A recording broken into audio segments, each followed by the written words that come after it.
Microphone check, 1, 2. What is this? It's B Michael here with Shifting Paradigms Business, and we are live. That's right, we're here at the Black Family Technology Awareness Association sponsored KUAW Radio, Knowledge, Understanding, and Wisdom Radio. We are here at the WB Du Bois Learning Center putting it down on this Monday.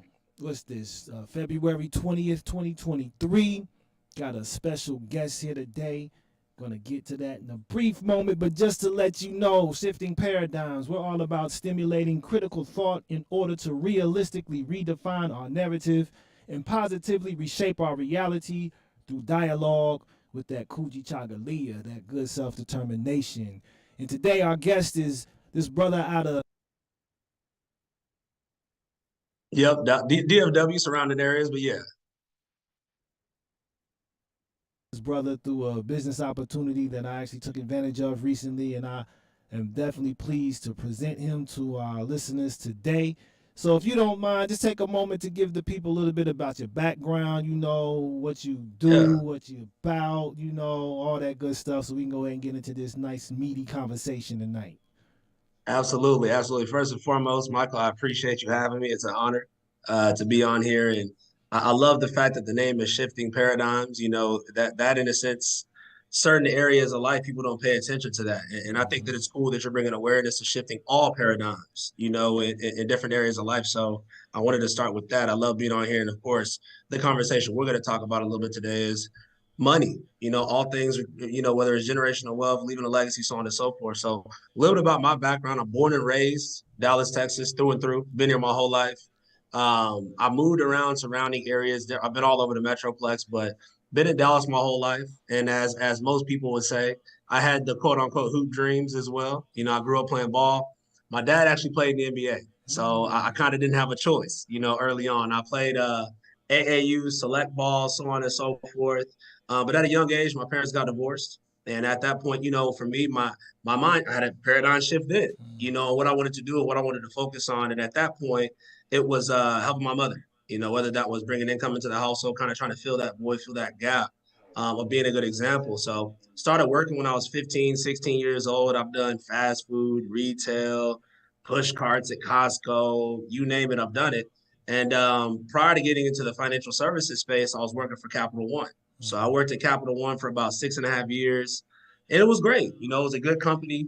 But if anybody out there that's listening has worked a corporate job, you understand what I'm saying when you run into politics. You run into the corporate politics and you don't really get to advance at the pace that you want to advance. Somebody else dictates that or has control over it.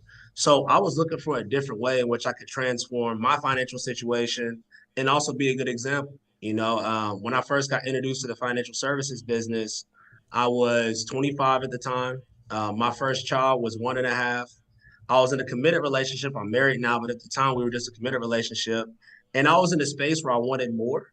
But, sometimes I say where you're at isn't where you want to be, but it's about where you're headed. But sometimes you need the right system or the right train tracks to get to where you want to go.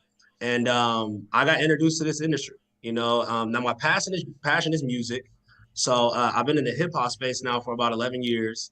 And again, entertainment we know is not cheap.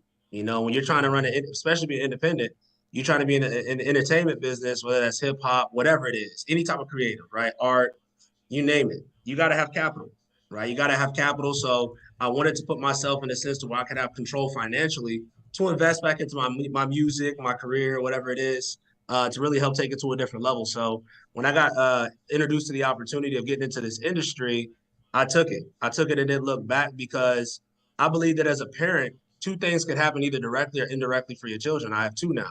My oldest is 7 and my youngest is 3. And that could either be that you pass down generational wealth or you pass down generational curses, and it's up to us to determine what example we want to be in our kids' lives and those around us that rely on us.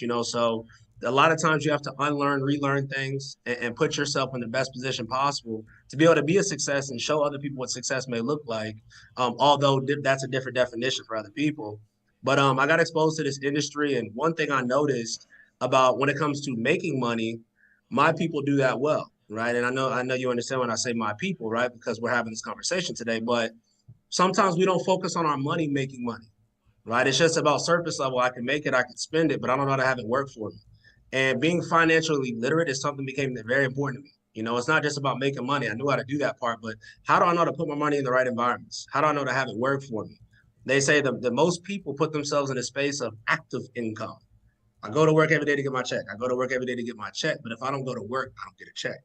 And I didn't want to be in that space long term. Right? I wanted to be able to leverage my time to have the money, then eventually come back and give me my time back. So I knew it took transforming my mindset when it came to money. So I got started in the industry part time. This was February of 2017.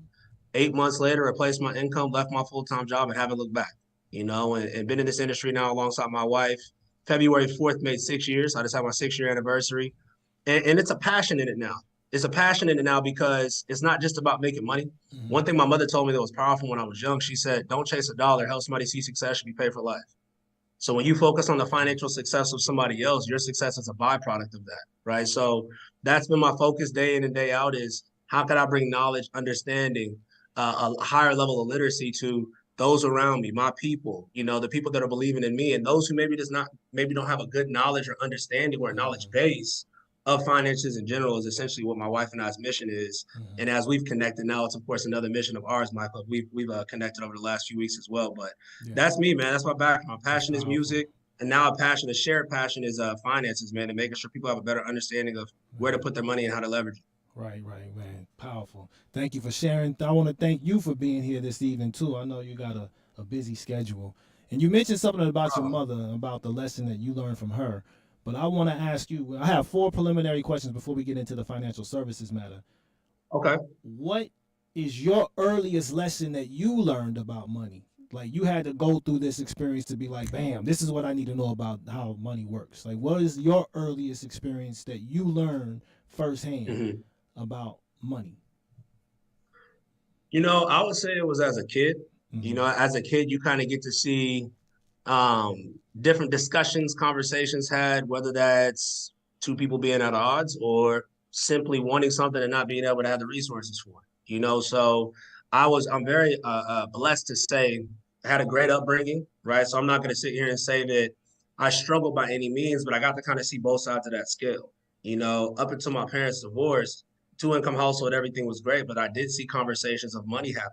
And I saw that that created a divide. So for me, in my mind, I said, okay, that's a lesson right there that although it may be a tough lesson to realize in what's taking place, I can learn from that so that I don't duplicate that, right? And so I don't duplicate that in my life, in my family, to make sure that I'm able to say, hey, these are going to be tough conversations that you maybe have sometimes. But obviously, one thing is a time and a place. But essentially, outside of that is everybody has their own journey. And sometimes you have to go through hardships and adversity to grow as an individual. So I felt like that was a growth moment for my family. But I took it as a young individual saying, okay, that's one thing that I know is possible that could happen.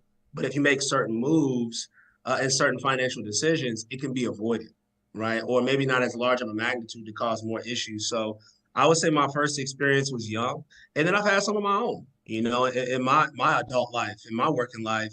I made some mistakes and some you know some things that have taught me lessons, but that's exactly what they are. I always say if you go through a bad situation, as long as you grow from it, it was needed, it was necessary. It's not always a bad thing, right? But I would say, yeah, man. To answer the question, I would say as early as you know in my teens, I got to see kind of what happened and different things. You know, I commend my parents. Obviously, my parents did as best as they could to shield that right at times, but it happens. It's natural. And as kids, you pick up on things. You hear things. The decisions you make a lot of times are because you duplicate what you see your parents do, your aunts, uncles, grandparents, whatever it may be. Mm-hmm. So sometimes those habits carry out throughout your lifetime if you don't seek to make change in your own life, grow as an individual, work on yourself. So yeah, man, as young as a teen. Powerful. That's what's good. Thank you for that as well. So, really getting into this paradigm, what do you define generational wealth to be, and how do you suggest, or how have you gone about acquiring it, or how would you even recommend others to go about acquiring generational wealth? Right. I think it all comes down to, you know, something I always say is if you don't know, you don't do. And so a lot of times people don't seek out the knowledge to get better in that area. And if somebody else may be putting themselves in a better position to do so, instead of saying, hey, let me seek counsel, maybe there's an envy or a pride that's where you can't ask certain questions to get certain education that you need to get ahead. So I really had to humble myself, when I got introduced to this industry, because if you're a hardworking individual, you can make money, you think you got everything figured out. You feel like you don't need help, you don't need counsel from other people. I'm gonna make my own decisions, so on and so forth. So I know that a mentor of mine told me this early on when I got into business. He said, "You are your associations. If you're the smartest person in the room, you need to change the room, and I can determine your income by the 5 people you talk to the most." Right. So I knew I had to put myself in a space of becoming comfortable being uncomfortable. And that's putting myself around people that make more money than me, maybe more affluent, whatever it may be. They've put themselves in a space where they've gone through this. They've done certain things to get to where they're at in life. I knew I had to surround myself with individuals like that. So that's kind of what got me into this industry, is I knew that if I can learn how to leverage the avenues in which the wealthy do, I can then become wealthy. Mm-hmm. Instead of envying or being upset with how wealthy people act or how they maneuver, I can learn the game and I can play the game as well. And then I can teach my people how to play the game. Mm-hmm. So I knew I had to understand the money game to then teach the money game, but really to master it, right? And I'm not a master of it by any means. That's the direction in which I'm working towards. But I'm far more educated now than I was 6 years ago before I got introduced to this industry. It was very surface level before. All I knew was I had a savings account and a 401k. That was the extent of my financial knowledge. And obviously there's not that there's anything wrong with those environments, but there's so many, and I know we're not going off into that conversation just yet, but there's so many different environments that could be leveraged Mm-hmm. in regards to accumulating money, putting your money in the right places, and then being able to properly pass that down to the next generations to come. So for me, it's about setting up my kids, my kids' kids, my kids' kids' kids. And I know in order for me to do that, I got to make the right decisions and educate myself to a certain level or a certain extent to then be able to pass that down, because my kids are going to know what I know until they're able to educate themselves, Yeah. right, and put themselves in the right position. So it's being around the right people, and then doing self-study. You got to understand that if there's an area of life that you want to improve in or get better in, you got to take that leap on your own too. You can't wait for somebody to tell you. Right. There's knowledge that's out there for anybody to acquire. Like, I'm not sure what the audience looks like on this call today, but if there's people that are listening to this conversation, I commend them, because that means right away that's a paradigm they want to shift. They want to understand more about this topic, right? And you got to put yourself in positions to do this, because some people at 6 o'clock rather go happy hour, do all this and that. And that's not me knocking that. Dude, live your life, have your fun. I have my own fun too. But if you could put yourself in situations to talk money, to be around good people, to grow your mindset, read books, have the right associations, I think that speaks leaps and bounds of where you can take your level of literacy to then go and create generational wealth and start working on your legacy. So it's just been more so educating myself on this industry, man, learning more about the ins and outs, what to do, what not to do, Mm-hmm. some through experience, some through borrowed experience. Right? They say some of the best ways to learn business is personal experience or borrowed experience. And I can say that I've had both. But I'd say the biggest thing is really understanding the insurance game and life insurance in specific, and understanding how you can leverage this environment that is so much deeper than just something that pays out when you pass away, Mm-hmm. and properly being able to leverage it. So I would say being in this industry is one that's helped put me on that track that I want to be, the trajectory that I want to be, Mm-hmm. of being able to complete that mission of creating generational wealth. Wow. Okay. Great. Great. Great. Great. So, on that note, what challenges do you find or have you found that so-called African Americans face that prevents them from creating generational wealth, and how to bridge That's a great those? question. Yeah, yeah, that's a great question. I think a lot of times it kind of goes back to my saying of if you don't know, you don't do. I think a lot of times us as a people, we're very keep up with the Jones or the Joneses. So it's like I want to compete or try and keep up or do better than, instead of empower.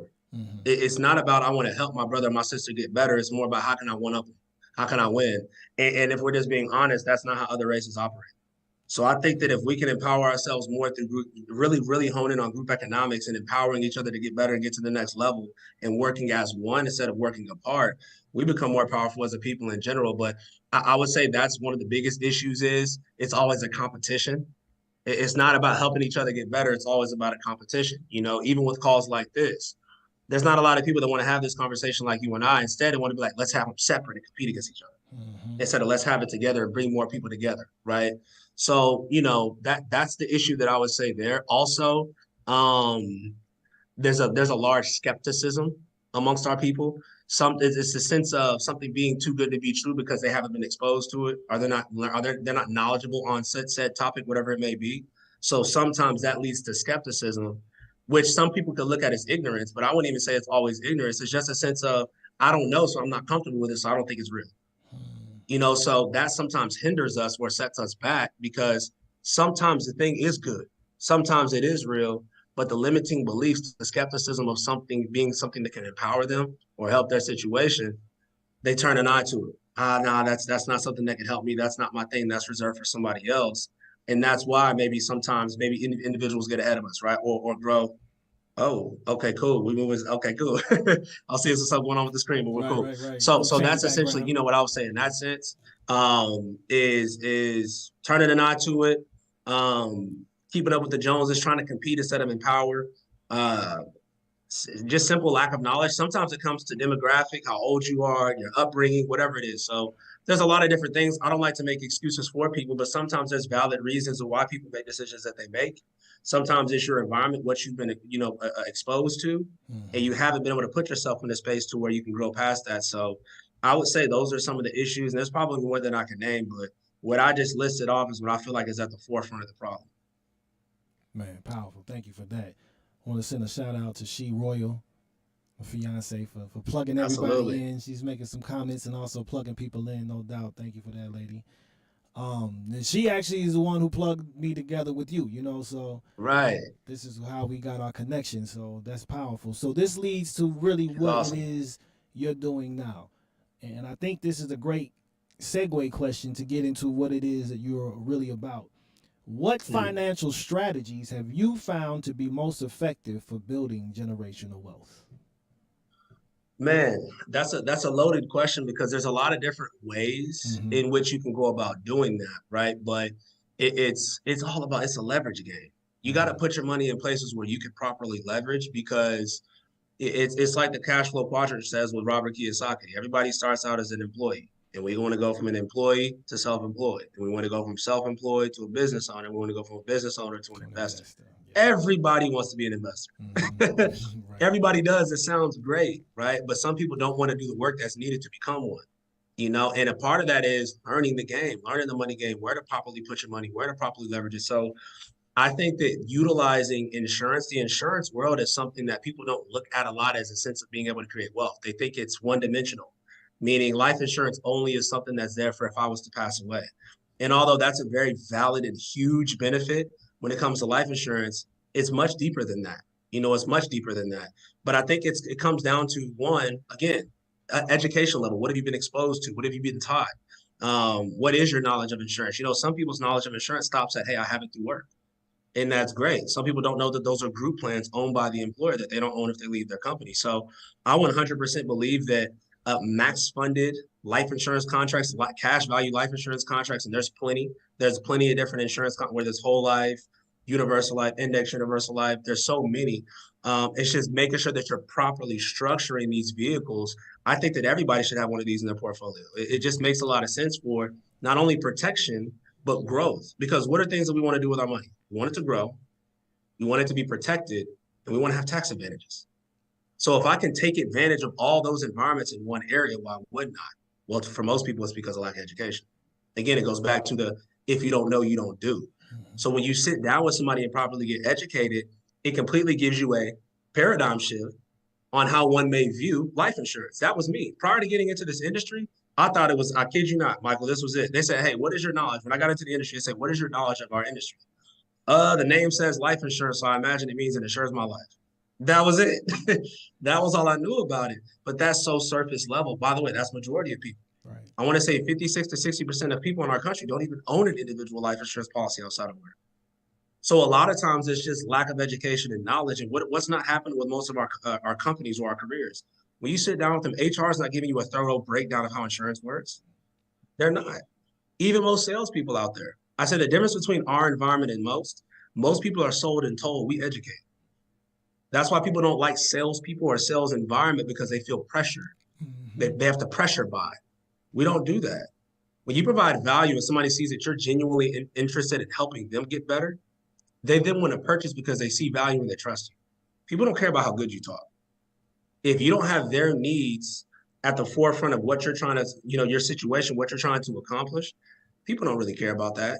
So I feel like, of course. Now, here's the thing: for the people that may be listening, it's like, okay, he said life insurance, nothing else. No, yes, you can put money in the market. Now, we all know the saying. I'm not the first person to say what I'm about to say now. You put the money in the market, you're okay with losing. It could be a powerful place to put money in the market. By the way, I'm telling you that. You're hearing me. The guy's talking about insurance. Put money in the market if you know what you're doing. But a lot of people put money in the market for one that don't know what they're doing, or the money that they plan to they want to have when they retire, they're putting it in the market. And the market's volatile. What does that mean? Your retirement account is?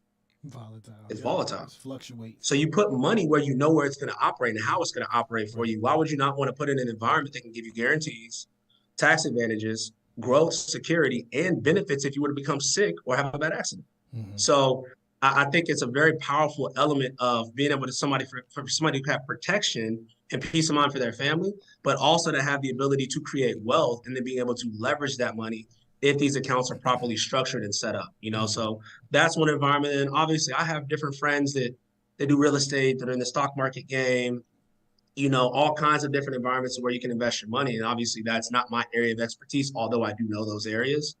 But my main objective is making sure that people leverage and really take advantage of honing in on utilizing the life insurance industry. There's so many different powerful elements of the products and services in this industry. I mentioned those, and you even have indexed annuities. You have people out there that have their money in 401ks, 403bs, IRAs, 403as, 457s. And for those listening, these are just similar accounts, different industries Mm-hmm. that lack a couple different things, right? I don't have protection of my money. I don't have a lot of control over what's taking place. I don't have a lot of those certain tax advantages outside of it being tax deferred, Mm-hmm. right? So do I know, is there an environment I can take that money and put it where I have security, Mm-hmm. where I have a protection of my principal, where I could avoid probate if something was to happen to me? Right. And then having guaranteed lifetime income. Because Michael, you probably would agree with this.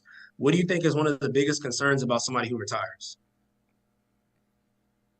Pretty much not having to go back to work or having enough money to be Bingo. retired. You know what I'm You saying? hit the nail on the head. It's, do I have enough money to stay retired? Mm-hmm. And the average individual doesn't, because they solve for retirement being an age, not a dollar amount, right? They don't know what it's like to live at 65 or 70. So they solve for that age their whole life. When they get to that age, they didn't know that they needed 3, 4 times what they actually have to stay retired. So we're able to teach people through these different products and services how to not only have peace of mind and something that happen untimely, but to grow your money and know it's there when you need it for the rest of your life. That's vital. So that's one of the environments that I would say is at the forefront of being able to create wealth if you do it the right way and structure it with the right individuals. That's powerful. Thank you for that, my brother. So, Absolutely. so let's just get right to it. Right, people helping people. PHP agency. Right. So, um, and I want to really like clarify the idea of network marketing as well, and the Sure. importance of that, because a lot of people, that's just a pyramid scheme, not Right. understanding how that just affects those who are at the top, right, in the compensation package. But how does network marketing and agencies like PHP, right, how does that allow for you to leverage your income as well? The point Right. that I'm really trying to get at is to really dismiss all the misnomers, all the misconceptions that surround network marketing and how effective that particular model and paradigm can actually be to leverage resources. Can you expound on that for me, please? 100%. And this is a topic that I like to discuss because I was once an individual where you tell me I got to pay for anything. Oh, it's a scheme. They're getting me. Oh, they're getting over on me. And I'm making light of it because, man, I've been approached by all opportunities under the sun because I'm a very optimistic person. I believe in opportunity. Like I want to get ahead. So I don't close doors before I walk through them. I'm always willing to hear people out. And sometimes that's hurt me. Sometimes it's helped me. As of late, it helps me. So I think the biggest first thing is understanding that network marketing is just that, a style of marketing. People get into the sense of the mindset of the network marketing is a business model. Network marketing is a style of marketing. It's no different than me marketing on social media, sending mailers out, marketing my restaurant. It's a style of marketing and a very effective one if you do it the right way. I think the biggest misconception is that people think as soon as they hear anything about network marketing, that you're getting paid to recruit. That's Mm-hmm. usually people's mindset when they hear something about network marketing, instead of the fact of I'm utilizing my network to market. Sometimes the answer is in the name, right? So that's all it is. And if they say your net worth is your network, why would you not want to use your network to market? Come on. People never look at it that way. Right. Instead, it's no, I don't want to do that because I don't want to talk to people I know. I don't want to market my business. I'm not a good salesman. That doesn't make any sense. And especially for me, if I'm in the industry, like our industry, we're in financial services, right? It's a state regulated industry. You got to have a license, right? And you're helping people with insurance policies and insurance contracts. So if I can market with my network to effectively educate people on these different tools and resources, why would I not want to do that? Why would I not want to maximize the ability of how the people that I can reach through the system of being able to get to a certain position, a certain place? Now, people may say, okay, well, if you help somebody get started in your business, it's growing your business, how does it help them if it's helping you? People have to understand that network marketing is no different than any other recruiting strategy out there. I don't care what it is, right? Let's talk about the one we're a part of right now. Let's say I want to scale my podcast. If I want to scale my podcast to a different level, let's say I was talking to somebody, maybe it's not you guys. Let's say somebody is in a different light right now, trying to get their podcast off the ground. They don't have a following. It's them, a microphone, and two of their friends. In order for them to get the word out there about their podcast, what's the best way for them to do that? Word of mouth. Market themselves. Yep. And they probably have to do what? Recruit talent. They know how to properly market. They know how to use social media. They know how to go out there and hit the pavement. Street teams, whatever it is, merch, all of that. I have to recruit talent. And by recruiting that talent, yeah, I may pay them a certain dollar to do that. But with doing that, what does it do to my business? My business grows. So it's a mindset thing. Again, you got to shift your mindset. And when you look at it, because it's no different. I worked at Capital One, great company. Capital One is a great company.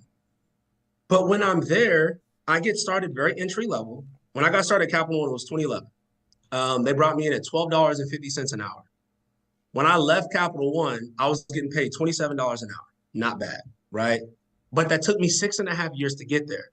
So what people have to understand is if I went from $12.50 to $27 an hour, as I grew my income, who else's income did I grow? Capital One. The company. Yep. I referred friends that I knew to work for Capital One, and they gave me a $500 referral bonus. That is network marketing.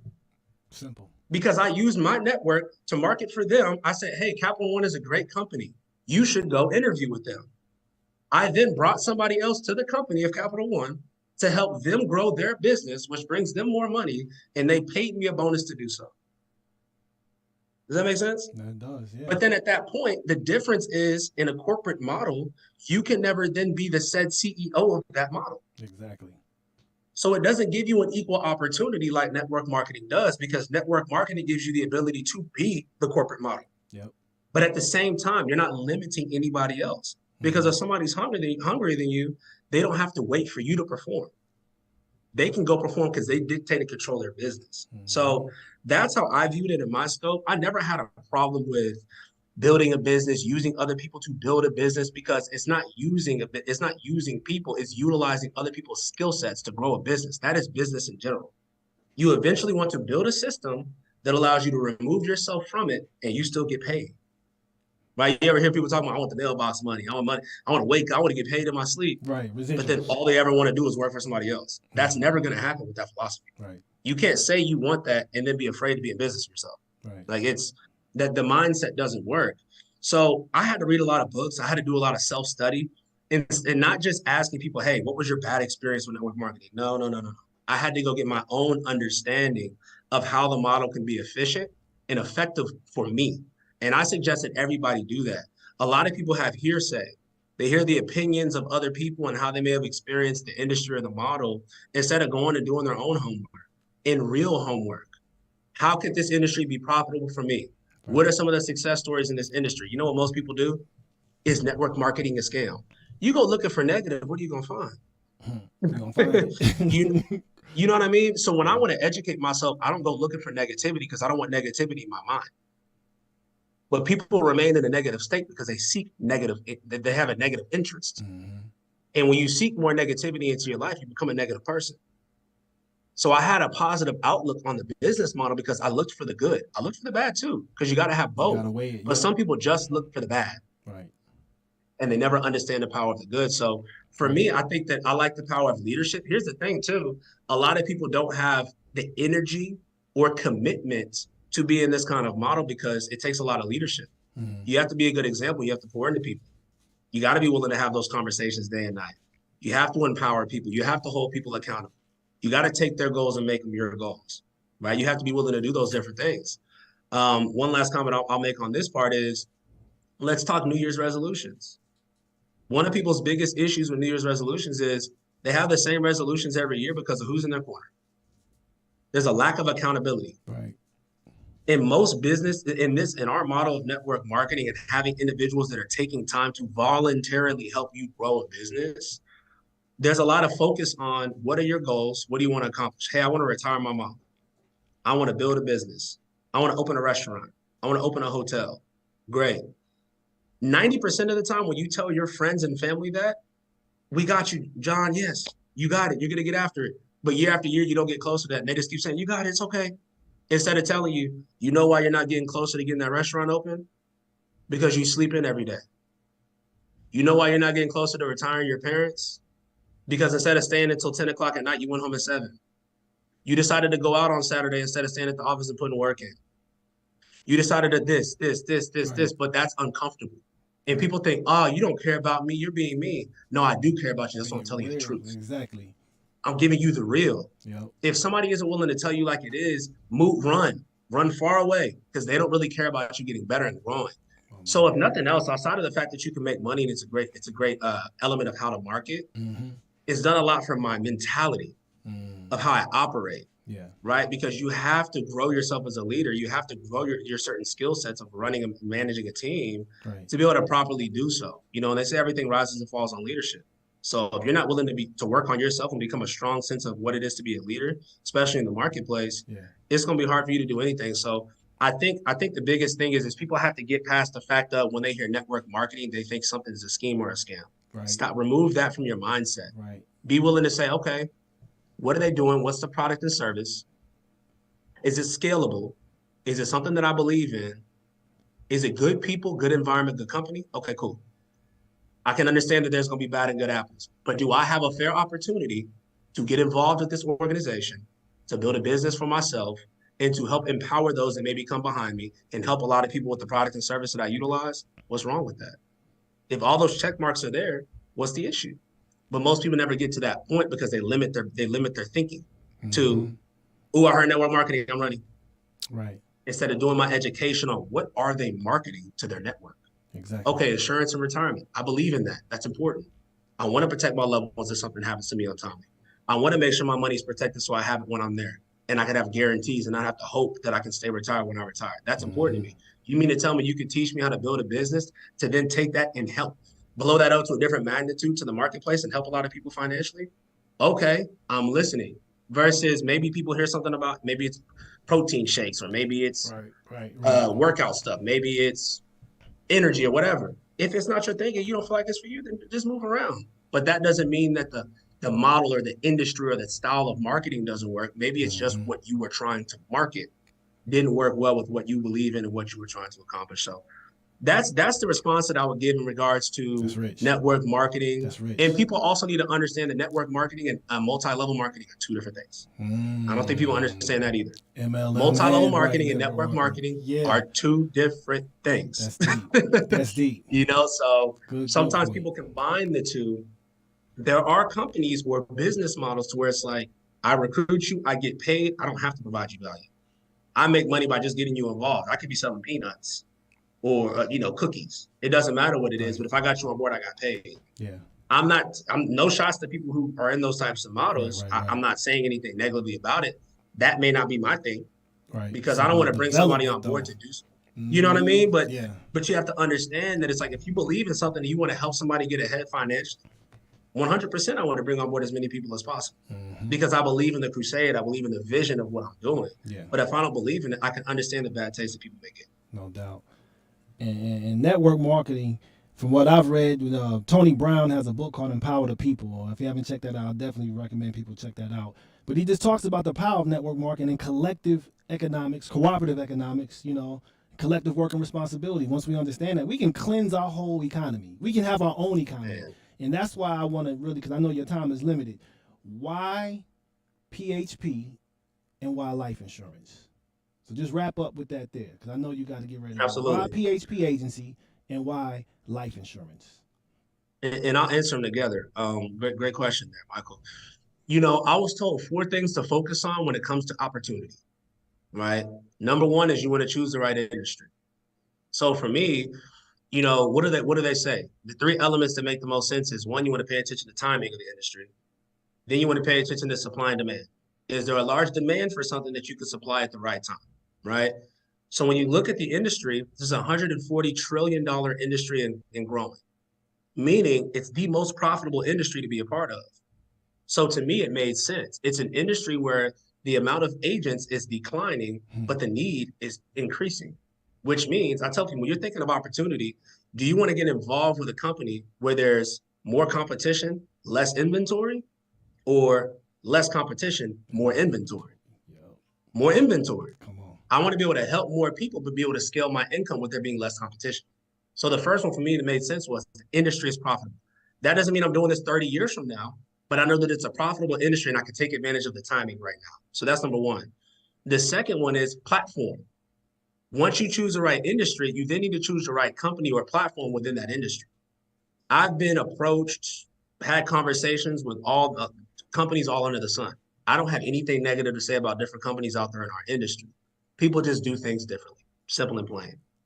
With what my belief system is, how I wanted to help people, what I thought was the best growth pattern for what I want to accomplish in and outside of the insurance industry, the platform made the most sense for me, right? Because there's the right leadership, there's the right culture, there's enough scalability, and then compensation is there, right? And the last two of the four I just said in that part there. So the first I said was industry, then I said platform, third is leadership, and fourth is compensation. It goes back to my comment. Everything rises and falls on leadership. If you know you have sound leadership that shows a great example and they're giving positive and proven counsel on how you can duplicate that example and see success, it's hard to fail in that space. And then the last one everybody knows is what? Well, can I make some money? Yep. Right? They say money isn't everything. I'm like, and money isn't everything, but it fuels everything. It answers everything Also too. got to change their relationship with money. I don't need money. Money doesn't, I don't need all that. Money's not the most important thing to me. Okay. But think about the most important things to you. What do you need to help and empower those things? Money.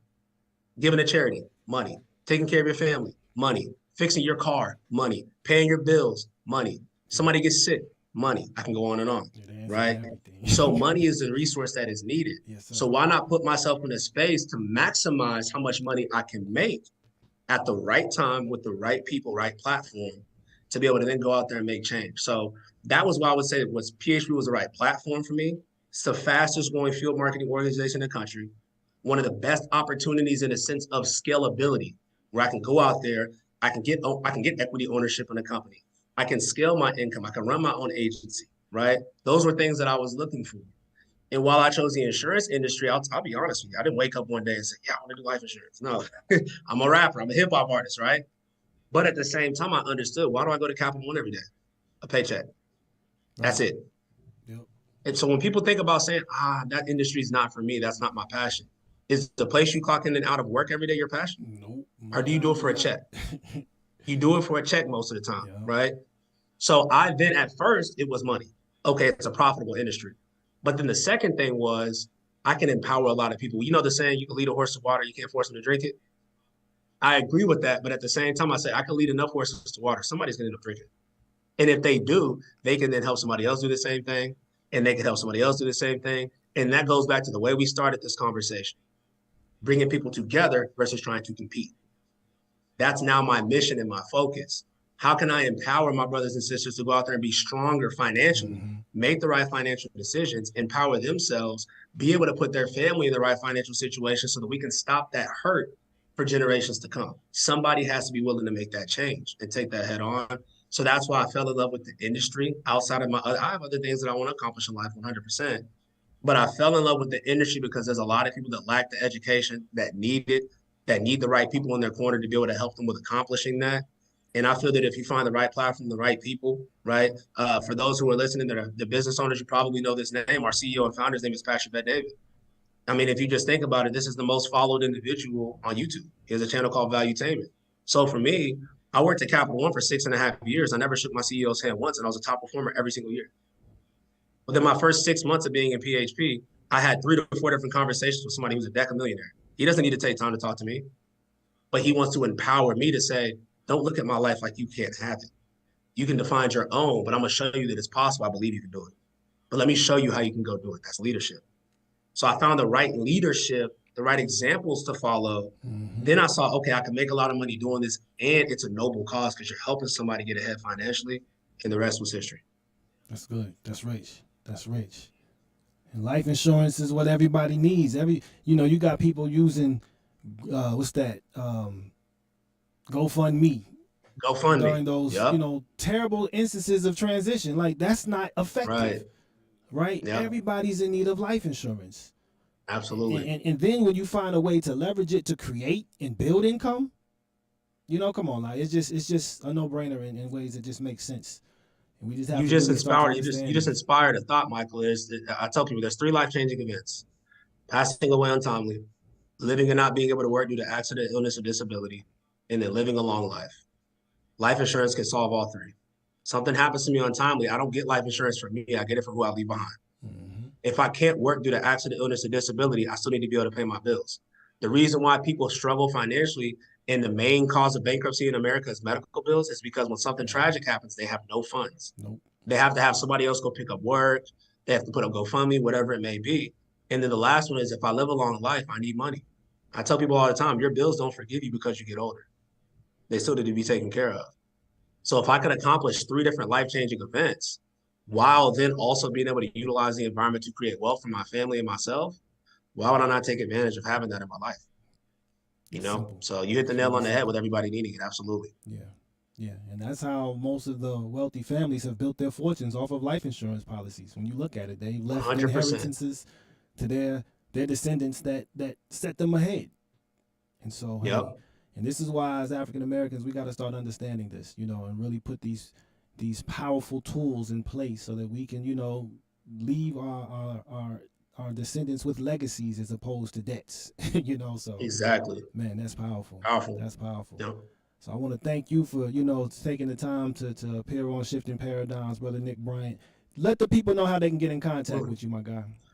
Absolutely. And I appreciate the invitation. I'm on Instagram, Facebook. I'm on Facebook as Nick Bryant, just Nick, last name Bryant. Instagram, Instagram is Nick Bryant altogether, but it's a V instead of an A. I couldn't get my name, somebody already had it, but it's NickBryvnt on Instagram. Those are the 2 platforms that I utilize most. I have a Twitter for anybody as well. That's more so my platform that I utilize for music. But same thing, same exact handle as the Instagram that I just gave. And would love to connect. Love to connect with anybody who may want to just learn more about my story, my background, what it is I do, why Michael and I are working together now and everything like that. So we'll love to be able to connect with anybody that may be listening. Man, thank you. I appreciate your time, my brother. And if anybody Absolutely. else Thank is you for having interested in getting some life insurance or even, a business opportunity such as PHP Agency, you can get in contact with me. You can get in contact with She Royal here. You can see her on the page. One of us can definitely get back in touch with you, and we can definitely set you up and get you going, in this particular industry as well. Nick Bryant is our mentor. You know what I'm saying? This is a brother who's been putting it in for some years and has, really learned some ins and outs and helped a lot of families out. Just talk about, Right. I heard this past weekend at the training about handing someone a $500,000 check in the moment of their transition and their grief. Come on now, like that's what you want to do. You don't want to give people, Powerful. bills and debts and we don't have anything to give to you. No, this is something that can definitely keep a family stable during a time of challenge and grief. So this is something that is definitely needed to help our community out in these times of challenge that we're facing. And a lot of people are falling off right now. A lot of people are falling off. Right. So, we need to get that going. But Brother Absolutely. Brian, again, thank you for your time, my guy. No problem. PHPagency.com is the website if you definitely want to check it out. Do you have your own website as well that people can check out? So right now, our website is under construction. We do also have our personal brand, our agency. My wife and I, we own this. Eminent by Design. That's Eminent, EMINE NT by design. We have our page on Instagram as well, talking all things, all things financial knowledge. Of course, we talk a lot about different insurance instruments and things that you can utilize and leverage in your life, but we do all kinds of things, process, how to run a team, right mentality you got to have, leadership skills, everything. We touch on everything there. You guys might see some workout videos too. I am a fitness guy. I There you love go. working There out, you and go. staying healthy, Hey, but spirit, no, mind, body. outside of that, yeah, right. Like you mentioned, phbagency.com for sure. And then also integritymarketing.com. Our parent company is Integrity Marketing Group. They're the largest privately held company in Texas and largest distributor of life insurance and health insurance products in the country. So that's also a good resource to be able to utilize. Let's go. Let's go. All right, my brother. Again, thank you for being here. I'll check you out tomorrow, no doubt. So we'll keep it moving. But I want to thank my Absolutely. listeners definitely for tuning in. Thank my fiance for dropping all the comments and plugging everybody up in here today. No doubt. Appreciate you, lady. All the listeners, Auntie, I see you in here. Man, everybody for tuning in. Thank you indeed. And we'll be in touch in a couple weeks. I'm going to have another studio guest. He'll be in studio this time. It'll be my guy, Jaquan Heron.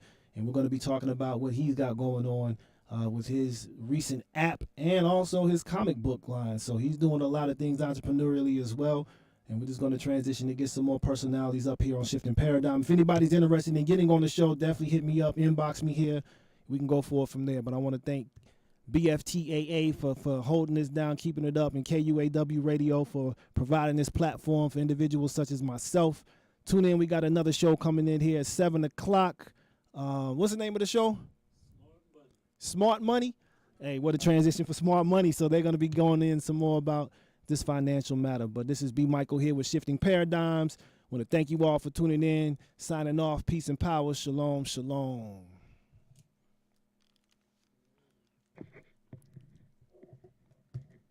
Yes.